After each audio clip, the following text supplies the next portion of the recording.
You think this is cold? Your freezer right now is 18 degrees C. It's a tropical paradise compared to where we're going today. Welcome to Yakutia, where 40 degrees is a good day and the kids still go to school. Forget what you know about winter. Here the air can freeze your lungs and your spit turns to stone before it hits the ground. So, we've thrown a number at you. Minus 60 degrees Fahrenheit, minus 52 Celsius. It's a number that's so extreme, it almost sounds fake, like something from a science fiction movie set on a distant ice planet. But this is very real. And the truth is, a number can't even begin to tell you the story. A thermometer can't explain what it feels like when the moisture in your eyeballs starts to freeze. It can't describe the unique, deafening silence of a world where sound itself struggles to travel. That's why we're not just going to tell you about Yakutia. We're going to do something more. Over the next few minutes, we're going to take you there. You and I are going to live an entire day together in Oymyakon, the coldest, permanently inhabited place on Earth. This isn't a slideshow of frozen landscapes.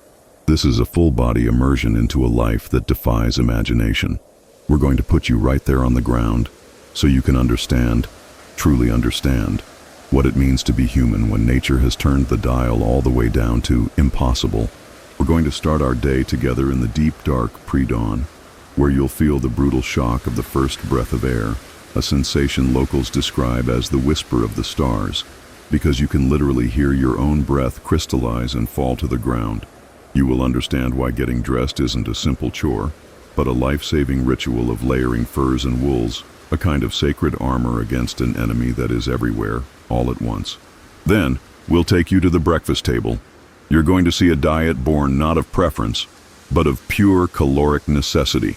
We'll introduce you to stroganina, a local delicacy of raw, paper-thin frozen fish that melts on your tongue, and you'll understand why a salad is a laughable fantasy, and fat is the most valuable currency your body can have. We're going to solve the mystery of how kids get to school when it's 50 below zero, and you will be stunned by the official temperature at which they finally get a snow day. And what about the machines? In a world where metal becomes as brittle as glass, how does anything even work? We will take you to the ghostly, fog-filled parking lots where you'll witness one of the most surreal sights of modern survival. Cars that are left running 24 hours a day, 7 days a week. They can never be turned off, because if their engines fall silent, they will not start again until the spring thaw. It's a mechanical heartbeat that, if it stops, means total paralysis. We will show you what happens when a single breakdown on a lonely road isn't an inconvenience. It's a legitimate life or death emergency. But this journey isn't just about the hardships. That's too easy. That's not the real story. The real story is about the warmth that exists in the heart of the cold. We are going to introduce you to the people who don't just survive here, but thrive here. You'll see the laughter of children playing outside in conditions that would send most of the world into a state of emergency. You'll feel the incredible power of community in a place where your neighbor's well-being is directly tied to your own survival. You'll discover the deep-seated joy, the rich culture, and the unbreakable human spirit that has found a way to build a home, to raise families, and to find beauty in a landscape of unforgiving ice. So, here is my promise to you. By the end of this video, you will have a fundamentally new relationship with the word cold. You will never again look at your thermostat the same way. The simple act of turning on a faucet and seeing liquid water flow out will feel like a miracle. The sound of your car starting on the first try will be a symphony of reliability. You will walk away with a profound appreciation for the invisible comforts that insulate your own life, and a deep, unshakable respect for the people who call the world's frozen heart their home. This is more than a trip to a cold place. This is a journey to the very edge of human endurance. Stick with me. It's time to step outside. It's 5 in the morning. In most of the world, the day begins with the gentle beep of an alarm clock, the smell of coffee brewing, or the soft glow of a smartphone screen. But here, in the heart of Yakutia, the day begins with a battle. And that battle begins the second you open your eyes. There's no alarm clock needed. Your body is the alarm. The first conscious thought isn't about your schedule for the day or what you need to do. It's a primal reptilian awareness of the thing that is trying to seep through every wall, every floorboard, every pane of glass. The cold. You're swaddled in layers of thick blankets and furs, a cocoon of precious, self-generated heat. In this small space, under these covers, you are safe. But the moment you stir, you feel it. The air in the room, the air inside your house, is a predator. Your nose is the first to feel its bite, a sharp stinging sensation, almost like you've inhaled antiseptic. You open your eyes. You don't see the world outside. You can't. The windows are not just frosted over. They are covered from corner to corner with a thick, opaque layer of ice. These aren't the delicate, pretty frost patterns you might see on a chilly autumn morning. This is a solid sheet, an inch thick in places, sculpted into intricate fern-like patterns by the only source of interior moisture, your own breath, which has frozen against the glass throughout the night. Let that sink in. The window is no longer a window. It is a wall of ice that separates your fragile existence from a world that would kill you in minutes. It's a beautiful, terrifying work of art painted by physics. Now, it's time for the first true act of courage for the day. The first breath outside the safety of your blankets. You push them back, and the air attacks your exposed skin. It doesn't feel like a gentle chill. It feels like a physical assault. A million tiny needles pricking at you. You take a breath, and you see it. A plume of white vapor erupts from your mouth. The dragon's breath. You are breathing out smoke, not because it's warm, but because the air in your own home is so cold that the moisture in your breath instantly condenses into a visible cloud. This is the moment you truly understand. The line between inside and outside is dangerously thin. The next challenge, getting out of bed. Your feet hit the wooden floorboards, and the shock that shoots up your legs is so instantaneous, so electric, it feels less like cold and more like a burn. Every nerve ending screams in protest. There is no lounging. There is no hitting the snooze button. You move with purpose because standing still is to surrender your body's heat to the endlessly greedy cold. And now, for many who live in the more traditional houses, comes the most dreaded task of all, nature's calling. The bathroom, the outhouse, is not down the hall. It's outside. Think about that. To perform the most basic of human functions, you must prepare for a full-on Arctic expedition. You don't just throw on a robe. You pull on insulated pants. You find your Valenki, thick wool boots. You grab the heaviest coat you own, a fur-lined hat that covers your ears, and thick gloves. Fully geared up, you open the door. The sound is the first thing you notice. A loud, sharp crack as the ice sealing the door jamb breaks. Then the cold hits you, a physical wall of force that takes your breath away. The short walk, 20, maybe 30 feet, is a sprint for survival. The world is bathed in an eerie pre-dawn twilight. The air so thick with ice crystals it glitters. The pain in your lungs is immediate. Every inhale is a conscious effort. You do what you have to do in a structure where the toilet seat is a block of ice that could literally fuse to your skin if you're not careful. There is no reading your phone. There is no contemplating life. There is only a desperate, singular focus. Get it done, and get back inside. You stumble back through the door, slamming it shut against the alien world you just left. You strip off the frozen outer layers, your fingers stiff and clumsy. You move towards the only god in this frozen universe, the stove. Whether it's a modern radiator or an old wood-fired furnace, it is the heart of the home, the anchor of life. You stand before it, soaking in the waves of heat, feeling the life slowly seep back into your extremities. The battle of the awakening is over. You have won, and your prize is simple. You get to start your day. Having won the first battle against the cold, the next phase of the mission begins, fueling the engine. In the modern Western world, particularly in America, we have a complicated relationship with breakfast. We have brunch culture. We have debates over intermittent fasting. We have low carb, no carb, gluten-free, and 1,000 other options. We count calories to lose them. Here in Yakutia, that entire philosophy is inverted. It's a dangerous fantasy. Here, calories are not the enemy. They are the currency of life. Forget everything you know about a light breakfast. A light breakfast is a death sentence. The name of the game is caloric density. You're not just eating to satisfy hunger. You are stoking the internal furnace that will keep your blood flowing and your organs from freezing when you step outside. This is the survivor's breakfast. So what's on the menu? You can kiss that bowl of oatmeal or slice of avocado toast goodbye.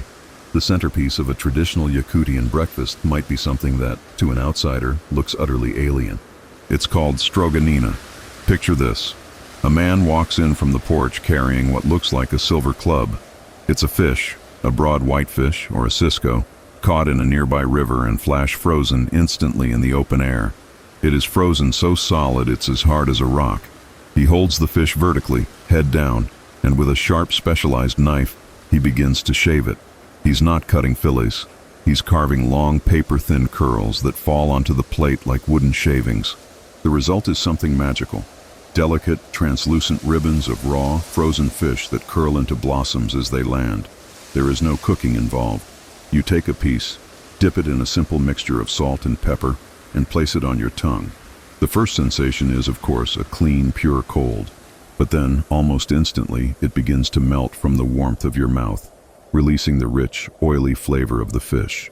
It's not like Japanese sashimi. It's a completely different texture, a different experience. It's consumed frozen for a reason. This method preserves every single nutrient, and more importantly, it delivers a powerful payload of omega-3 fatty acids and, of course, fat, high-quality, energy-rich fat that your body will immediately convert into heat. Alongside the stroganina, you'll likely find meat, lots of it. Reindeer is a staple, a lean, protein-rich meat that is often boiled into a thick, hearty soup that you can practically chew. The broth is heavy with fat, coating your insides with a layer of insulation. Another local source of iron and protein is horse meat, often served in thick, frozen slices, similar to the fish. Again, the logic is flawless. It's a land of hunters and herders, not farmers. You eat what the land provides, and nothing goes to waste. You might find rich blood sausages or stews made from organ meats, every part of the animal used to provide maximum energy. There are no fresh green salads, no fruit bowls overflowing with bananas and strawberries. The ground outside is permafrost, a layer of earth frozen solid, year-round, sometimes hundreds of feet deep. Conventional agriculture is impossible. The only plant life on your plate might be some preserved wild berries picked during the fleeting marshy summer, or perhaps some onion and potato that were painstakingly transported over vast distances. And what do you drink with all this? Tea, strong, black, and often very sweet. The hot liquid provides immediate warmth, while the sugar delivers a quick burst of energy. Milk is also common, but it doesn't come from a carton in the fridge. In the local markets, milk is sold in frozen solid blocks. You buy a milk brick, take it home, and chip off a piece to melt into your tea or to make porridge. The refrigerator is, quite literally, the entire world outside your door. As you finish this meal, you don't feel sluggish or overly full. You feel fortified. You can feel the energy coursing through you, a deep, resonant heat building from your core. Every single item on the table has a distinct purpose, to arm your body for the fight ahead. This breakfast wasn't for pleasure, though it is enjoyed. It was a strategic, calculated act of survival. The furnace is now burning hot. Now, and only now, are you ready to face the day. Once the internal furnace is lit, it's time to build the fortress around it. For most of us, getting dressed is a matter of habit, of fashion, of simple comfort. You throw on a shirt, a pair of jeans, a jacket, and you're out the door in 5 minutes. Here, in Yakutia, you must unlearn that entire concept. Getting dressed is not a routine. It is a calculated, life-saving ritual. This is not about what looks good. It is about what works. You are not putting on an outfit. You are donning armor. The process begins from the skin out, and the first rule is one that any serious mountaineer or Arctic explorer knows by heart. Cotton kills. Let's get that straight. That comfortable cotton t-shirt you love? It's a death trap here. Cotton is incredibly absorbent. If you sweat, and you will even in the cold, it holds that moisture directly against your skin. That moisture then freezes, leaching your body's precious heat at a catastrophic rate. So, the base layer, the one touching your skin, is almost always wool or a high-performance synthetic blend designed to wick moisture away, keeping you dry. Dry as alive. Next comes the insulation. This is where you build the thermal barrier. Forget a single bulky sweater. The key, the absolute secret to surviving the cold, is layering. 1, 2, sometimes 3 mid-layers go on. A wool sweater perhaps, a fleece jacket, maybe a down vest. The goal here isn't just the material itself, it's about trapping air. Each layer creates a pocket of air that is warmed by your body heat. This trapped air is the real insulation. It's the same principle that keeps coffee hot in a thermos or a house warm with insulation in the walls. You are creating a personal atmosphere of warmth that you will carry with you into the frozen world. Now for the final and most critical line of defense, the outer shell, the armor itself. And this is where ancient wisdom completely outperforms modern technology. You might think a state-of-the-art $1,000 ski jacket from Aspen would be the ultimate protection. You would be wrong. In the soul-crushing cold of Yakutia, many modern materials fail spectacularly. Zippers, made of plastic or cheap metal, can become brittle and shatter in your hand. High-tech waterproof fabrics can stiffen and crack like a dry leaf. The time-tested, undefeated champion of the Arctic is fur, and not just any fur. The gold standard comes from the animal that is the very symbol of northern survival, the reindeer. Reindeer fur is a miracle of natural engineering. Each hair is hollow, creating an incredibly dense, air-trapping barrier that is astonishingly light for its insulating power. A long coat or parka made of reindeer or wolf fur doesn't just keep you warm, it actively repels the cold. Frost and ice don't cling to it. They can be brushed off with a simple gesture. This isn't a fashion statement. It is the pinnacle of survival technology, perfected over thousands of years of trial and error. But the armor is useless if there are chinks in it. The battle is always lost at the extremities. Your feet are the foundation. You don't wear hiking boots. You wear untie, the traditional boots of the region. They are magnificent creations, often made from the lower leg hides of reindeer, with the fur on both the inside and the outside. They are soft, surprisingly lightweight, and packed with layers of felt insulation. To wear them is to feel disconnected from the frozen ground beneath you, as if walking on clouds. For your hands, simple gloves are not enough. Often, it's a thin pair of wool gloves worn inside a massive fur-lined mitten. Mittens are superior because they keep your fingers together, sharing their heat, creating a small pocket of warmth. And finally, the most vulnerable part of you, your face. A fur-lined hood is pulled up, creating a tunnel that protects your face from the wind. A heavy scarf is wrapped around the lower half, leaving only a small slit for your eyes. Even then, your eyelashes will gather frost and freeze together within minutes. If you have a beard or mustache, it will quickly become a solid cage of ice from the moisture of your breath. Every square inch of skin must be covered. A patch of exposed skin the size of a quarter can get frostbite in less than a minute. The ritual is complete. You stand encased.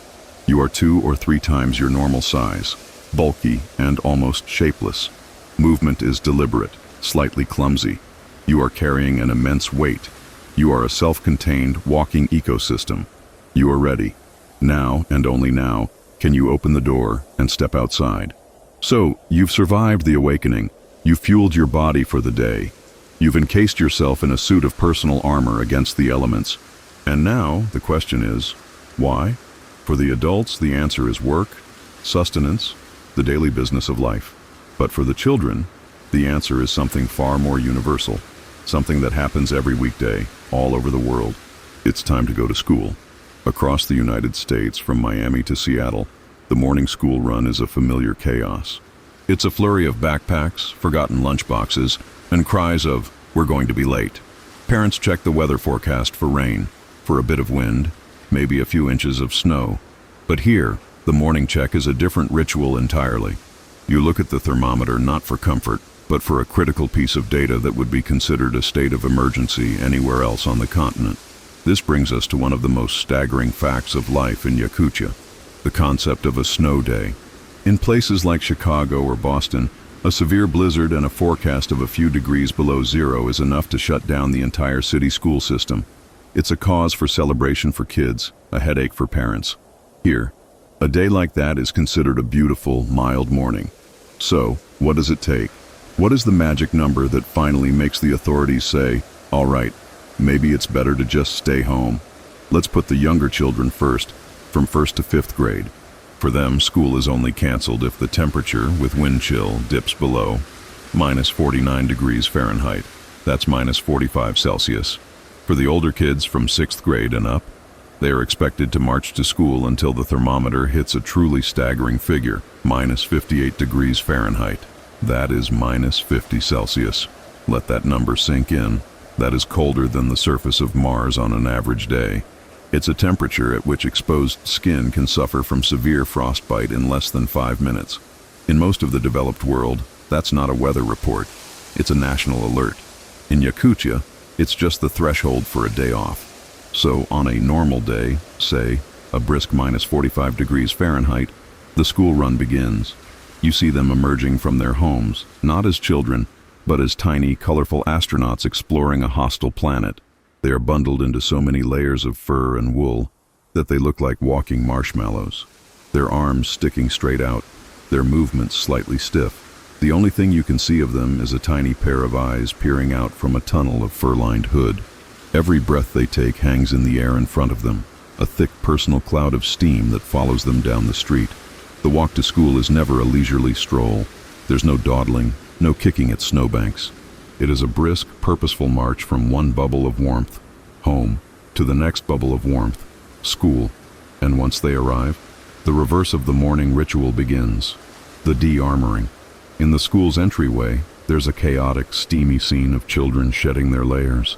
Massive fur coats are hung up, impossibly heavy boots are kicked off, hats and mittens and scarves are peeled away, to reveal the rosy-cheeked, laughing children underneath. A mountain of gear piles up, a testament to the battle each of them has already won just by showing up. And then, the day becomes shockingly normal. They go to their classrooms, they study mathematics, they read literature, they learn about Russian history and Yakutian culture. Inside the school's warm, well-lit walls, the alien world outside ceases to exist. It's just kids being kids, teachers being teachers. But perhaps the most surreal part of this normalcy is recess.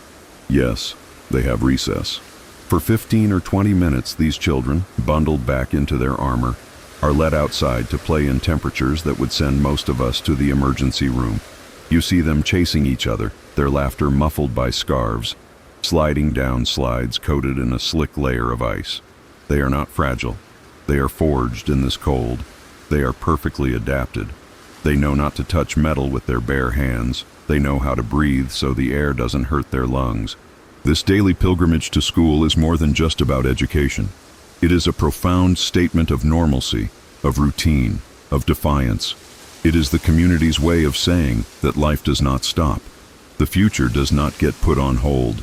No matter how hostile the world outside becomes, inside these walls, we will continue to learn, to grow, and to prepare the next generation to be just as resilient as the last. The children may walk to school, a short and purposeful journey, but for the adults, for the community to function, for goods to move and for life to happen over any real distance, you need transportation. And in the 21st century, that means cars. In America, a car is a symbol of freedom, a tool of convenience, a private space that reliably takes us from point A to point B. We turn the key, and it works. We take this simple mechanical miracle for granted. Here, in Yakutia, that entire relationship is turned on its head. A car is not a convenience. It's a fragile metal bubble of life support, and it is constantly, relentlessly under attack by the cold. The morning commute here isn't about traffic jams. It's about navigating a battlefield where the enemy is physics itself. The first thing you'd notice in any Yakutian town is the sound and the sight. Parking lots, streets, the spaces in front of homes. They are filled with cars, but they are not silent. They are all running, all of them, all day and all night. They are never turned off. A constant low rumble echoes through the streets, and from every tailpipe billows a thick white plume of exhaust that hangs in the dense, cold air, creating a permanent ground-level fog. It's a surreal, almost apocalyptic scene, a city of phantom vehicles, running with no one inside. This isn't wastefulness. This is a crucial survival strategy. Let's break down why. If you were to turn off a standard car engine at minus 60 degrees Fahrenheit, it would effectively die. The oil in the engine pan would thicken, not into a sludge, but into something resembling a solid block of tar. The battery, whose chemical reactions produce electricity, would slow to a crawl, losing more than 2/3 of its cranking power. The simple act of turning the key would be met with a gut-wrenching groan, and then silence. But it gets worse. The technology itself begins to fail. Rubber hoses and belts become as brittle as old plastic and can snap. The hydraulic fluid in your brakes can turn to gel. Even the steel of the chassis can become so brittle that a hard bump on the frozen, rutted roads could potentially fracture the frame. The tires, if left to sit, can freeze into a solid, misshapen block of rubber, and driving away, if you could, would feel like riding on squares. So the cars are kept running, sometimes for weeks or even months on end without being shut off. It is the only way to ensure that when you need to go, you can go. These aren't your standard sedans either. They are modified for war against the cold. Many have double-paned windows, like a house, to stop the interior from being completely coated in a thick layer of ice from the driver's breath. The front grills are covered with insulated blankets to protect the engine from the head-on wind, and they run on special Arctic-grade fuel that resists gelling. And the act of driving itself? It's a descent into a gray, hazy maze. The combined exhaust from all the idling cars, mixed with the natural ice fog the cold creates, reduces visibility to just a few feet. You navigate by memory, and by following the faint red glow of the taillights of the car in front of you. This brings us to the most terrifying part of this daily reality, the commute that can kill. The roads connecting these remote settlements are long, lonely, and unforgiving. What happens if, despite every precaution, your engine stalls out here, miles from the nearest sign of life? Your car is no longer a sanctuary. It is a rapidly cooling metal tomb. Your only source of heat is gone. Within minutes, the interior temperature begins to plummet, quickly reaching the same deadly temperature as the world outside. You are now in a race for your life against hypothermia. This isn't an inconvenience where you call for roadside assistance and wait for a tow truck. Help could be hours away. A situation that would be an annoying delay in Ohio is a lethal crisis in Yakutia. Because of this, an unwritten sacred law governs these frozen roads. You never drive past a stranded vehicle, ever. It doesn't matter who you are or where you are going. You stop, you help, because everyone knows that the person in that car could be them next week. It is a profound communal understanding born of a shared struggle against a common enemy. So when you see these cars, shrouded in their own exhaust, humming day and night, remember what you're hearing. It is not the sound of pollution. It is the sound of a mechanical heartbeat. It's a collective, technological defiance, a constant low rumble that holds the vast, deadly silence of the Siberian winter at bay for one more day. The children are in school, the cars are running, the machinery of daily life is in motion. But what does that motion produce? What does a 9-to-5 job even look like at the end of the world? Forget the cubicles, the spreadsheets, the conference calls. Work in Yakutia is a primal concept, stripped down to its very essence. A constant, high-stakes war fought on two fronts. It is a battle of ice and fire. First, the ice. The very ground beneath your feet is the first enemy. It's called permafrost, a layer of soil, gravel, and rock that is frozen solid year-round. We're not talking about a few inches of frozen dirt. We're talking about a layer as deep as a skyscraper is tall, sometimes thousands of feet deep. It is as hard and as unforgiving as solid concrete. And yet, this is where you must work. The Sakha Republic, the region where Yakutia is located, sits on one of the richest deposits of diamonds on the entire planet. But how do you get them? You can't just dig. You must blast. This is the first collision of ice and fire. Miners use powerful explosives and colossal machinery to literally wage war on the ground, shattering the permafrost to get to the wealth buried within. The equipment they use is pushed to its absolute breaking point. Metal, made brittle by the insane cold, can snap without warning. Hydraulic lines can freeze solid. A single mechanical failure doesn't just mean a delay, it can be catastrophic for the entire operation. The workers who descend into these massive open-pit mines are some of the toughest on Earth, enduring conditions that are a combination of a deep freeze and a heavy industrial construction site. And what about building a simple house? You can't just pour a foundation. The heat from the building would melt the permafrost beneath it, turning the solid ground into a muddy, unstable swamp, and the entire structure would collapse. So they build on stilts.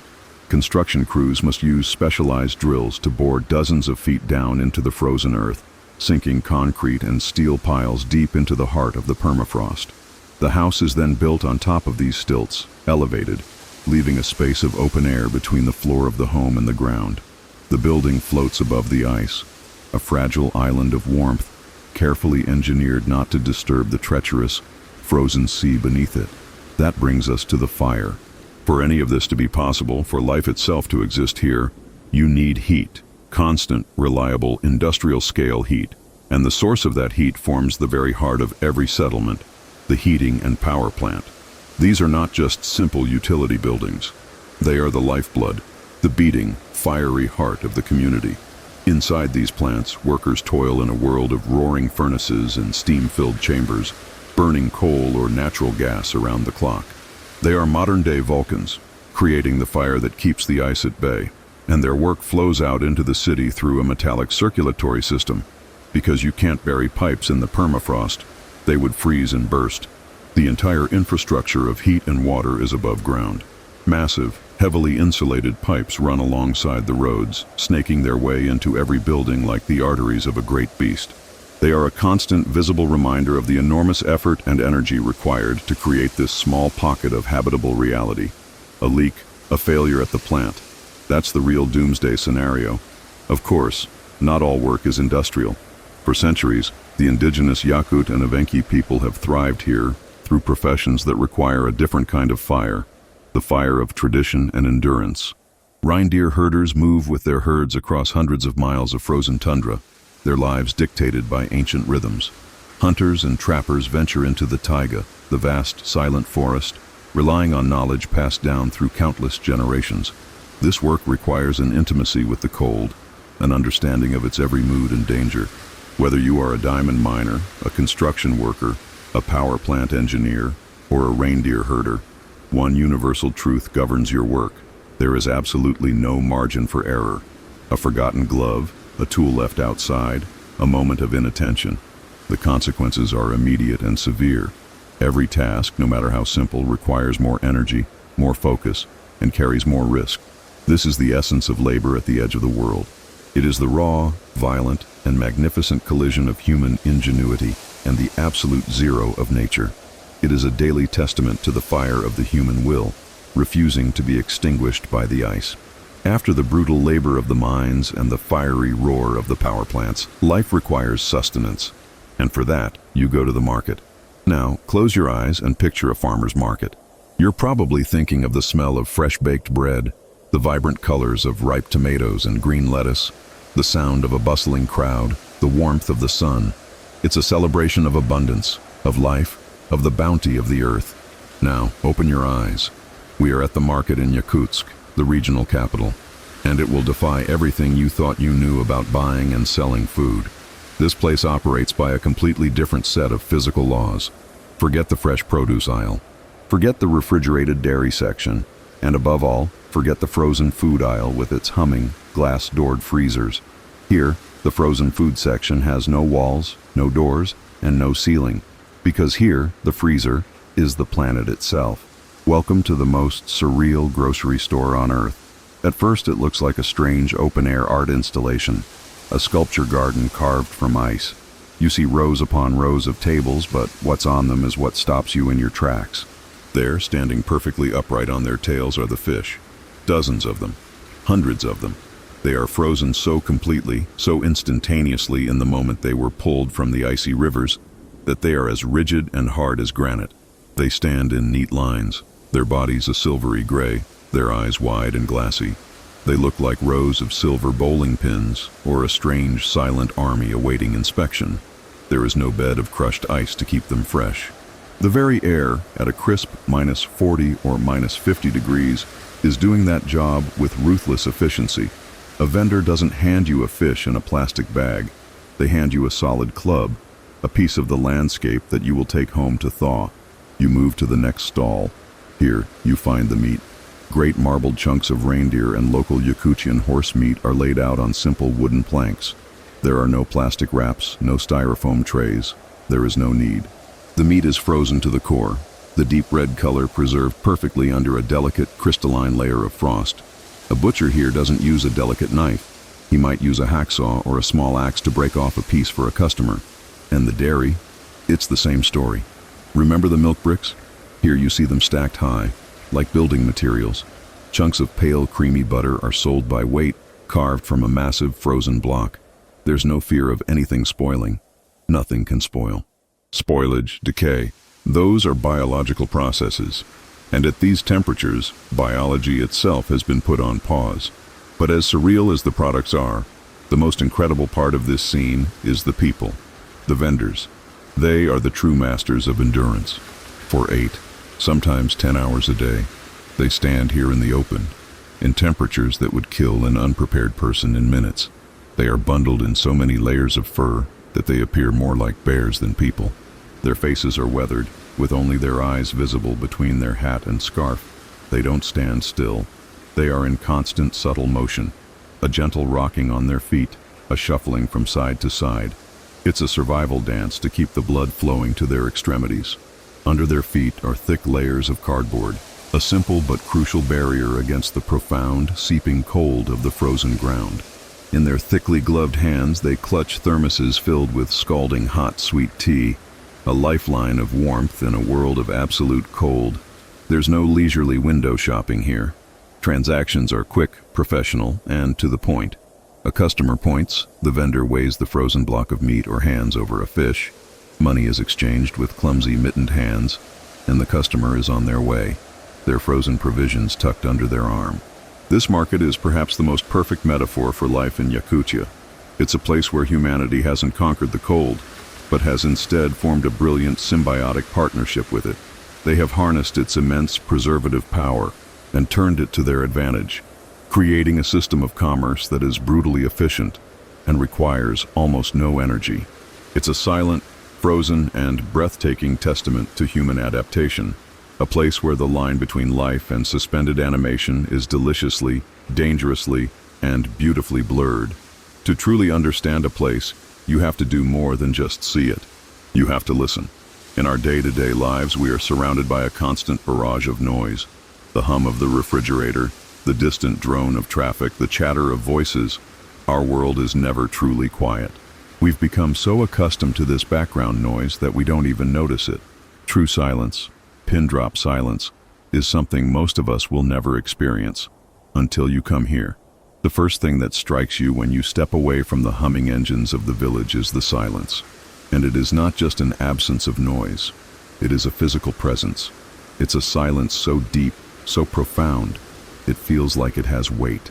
It presses in on you, a heavy sound-absorbing blanket covering the entire world. The cold, dense air smothers sound waves, and the thick carpet of snow swallows them whole. There is no echo. A shout travels only a few feet before it is snuffed out, consumed by the immense, empty quiet. At first, it's unnerving. You can hear the beat of your own heart, the rush of blood in your ears. But if you stand still long enough and just listen, you begin to realize you are not in a void. You are in a concert hall, and a strange and subtle symphony is beginning to play. This is the symphony of the cold itself. The first instrument you'll hear is the most intimate one. It has a name, a poetic local term that translates to the whisper of the stars. Stand perfectly still and breathe out. That cloud of vapor that erupts from your lungs. Don't just watch it. Listen to it. As the moisture in your breath instantly crystallizes in the -70-degree air, you can hear a faint, delicate, crystalline rustle. It's the sound of thousands of microscopic ice crystals being born and then falling through the air onto the snow-dusted collar of your coat. It sounds like a handful of the finest sand being trickled onto a pane of glass. It is the sound of your own life force turning to frozen dust. It is the whisper of the stars. Then, a sudden, sharp percussion rips through the silence. Crack! It sounds exactly like a rifle shot, sharp and violent, echoing for a moment before the silence devours it. That is the sound of a tree. The sap inside the ancient larches of the taiga freezes and expands, putting the wood under unimaginable pressure until, finally, it splinters. It is a powerful, violent reminder of the immense, crushing power of the cold, a force that can break the back of a living thing from the inside out. Listen closer. If you are near a frozen river or lake, you may hear the bass section of the orchestra, a deep, resonant groan, a high-pitched ping like a sonar echo. These are the sounds of the ice itself, a living, shifting entity. As the temperature fluctuates even a few degrees, the vast sheets of ice expand and contract, grinding against each other, creating a mournful, otherworldly music. It sounds as if a great leviathan is stirring in its sleep, deep beneath your feet. And then there is the sound of your own presence. Walking on snow at a balmy 30 degrees is a soft, muffled crunch. Walking on snow at 60 below is a completely different experience. Every footstep produces a loud, high-pitched squeak and crunch, the sound of millions of tiny ice crystals being crushed under your boots. It's the unmistakable sound of walking on styrofoam, a constant announcement of your intrusion into this frozen world. Even human sounds are transformed. A voice doesn't carry. It seems to hang in a small private bubble of air right in front of you. A conversation feels strangely intimate, even in the most open of spaces. The distant rumble of a truck is not a drone. It's a localized, isolated event that appears and then vanishes. This is the symphony of frozen silence. The silence is the conductor, and the orchestra is made up of the strange, beautiful, and sometimes violent sounds of physics at its most extreme. To learn to hear it is to understand the language of this place, a language that speaks of fragility, of immense power, and of a beauty that can only be found here, at the very edge of silence. And so, the day, a constant battle fought and won in small increments, draws to a close. But the end of the day does not bring rest. It brings the true test. Here, the sunset is not a gentle, painterly farewell. It is a warning. The distant, weak sun, a half-hearted ally at best, finally abandons the battlefield, and with its departure, the rules of the game change entirely. All bets are off. As darkness falls, the cold, which was a constant, formidable adversary during the day, transforms. It is no longer just an environment. It becomes a predator. The temperature plummets with astonishing speed, dropping another 20, even 30 degrees. The silence becomes deeper, heavier. The air itself seems to grow teeth. This is the time when the world truly belongs to the ice. The human response is a universal retreat. The village, which had a semblance of motion, the trudging figures, the rumbling trucks, now falls still. Life pulls back from the brink. The streets empty. The world shrinks, contracting from the vast open tundra to the four walls of a home. Looking out across the landscape, all you see is a profound blue-black darkness, punctuated by small, isolated squares of golden light. Each window is a beacon, a tiny outpost of warmth and life in an infinite frozen ocean. It is in this moment of isolation that you might assume this is a story about the lonely, rugged individual, the classic American lone wolf survivalist battling the elements in solitude. But you would be wrong. This is the great paradox and the ultimate secret of this place. The moment people are the most physically separated is the moment they are the most deeply connected. Survival here has never been a solo act. It is a quiet, unspoken team sport. Every single thing we've witnessed today is a testament to that. The cars left running in the town square, that's a collective agreement. The unwritten law of stopping for a stranded driver, that's a sacred communal pact. The power plant, that fiery heart, is kept beating by teams of engineers working in unison. The houses, standing on their stilts, are built with shared knowledge passed down through generations. Community here is not a social nicety. It is the very architecture of existence. It is a web of mutual trust and reliance, stretched taut between these small islands of light. It's the neighbor who knows how to fix a frozen pipe. It's the hunter who shares his catch. It's the quiet understanding that your survival is inextricably linked to the survival of the person in the house next door. They are fighting the same battle you are, and victory is only possible together. And inside these homes, the final act of defiance against the cold takes place. Here, the fire is not just in the stove. It's in the laughter of a family sharing a hot meal. It's in the steam rising from a cup of tea, held in hands that are finally, gratefully without gloves. It is in the telling of stories, the ancient Saka folklore of frost gods and spirits of the forest, or just the simple stories of the day's events. This is where you find the true warmth of Yakutia. It is not something you can measure on a thermometer. It is the warmth of connection, of shared history, of love. It is the fuel that fires the human will. So as we end our day here, we realize the story isn't about hardship. The cold is just the setting. The story is about the incredible, unbreakable resilience of the human spirit.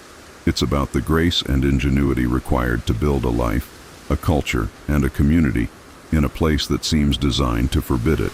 The greatest luxury here isn't a diamond from the mines or a fancy car. The greatest luxury is a warm room filled with family. It is the profound, hard-won peace of being safe. It is the quiet, shared victory of surviving the long night and earning the right to see the sun rise once more. We've just spent a full 24 hours together in the coldest inhabited place on Earth. We've felt the bite of the morning air, we've seen the surreal beauty of the frozen market, and we've witnessed the incredible warmth of a community that thrives at the very edge of what's possible. Thank you for taking this journey with us. But now, as we return from this world of ice and fire, I have to ask you a question. We saw cars that never turn off, children who have recess at 50 below zero, and fish frozen so solid they stand up on their own. Out of everything you saw today, what is the one detail, the one single fact of daily life that you will not be able to forget? What's the moment that's going to stick with you long after this video ends? Let me know down in the comments. I truly want to hear what resonated with you the most, because everyone's experience of this journey is unique. And while you're down there, maybe think about this. What's one simple luxury in your own life? The ability to turn on a faucet, start your car, or just step outside without a life or death ritual that you might look at a little differently now. If you're anything like me, you believe that the world is filled with these incredible untold stories of human resilience and adaptation. You believe that understanding how people live in the most extreme corners of our planet teaches us something profound about ourselves. If you found yourself fascinated, shocked, and ultimately inspired by what you saw today, then this is the channel for you. We are dedicated to exploring these hidden worlds, from the coldest winters to the hottest deserts, from the highest mountains to the most isolated islands. We tell the stories of the people who call these impossible places home. So, if that sounds like your kind of journey, I'd be honored if you would join our community of explorers. Hit that subscribe button below and make sure to ring the notification bell. That way, you'll be the first to know when we embark on our next expedition. We have so many more stories to share, and we'd love for you to be there with us. Thank you again for watching, and for lending us your time and your curiosity. Now go and enjoy a warm drink for us. I think you've earned it.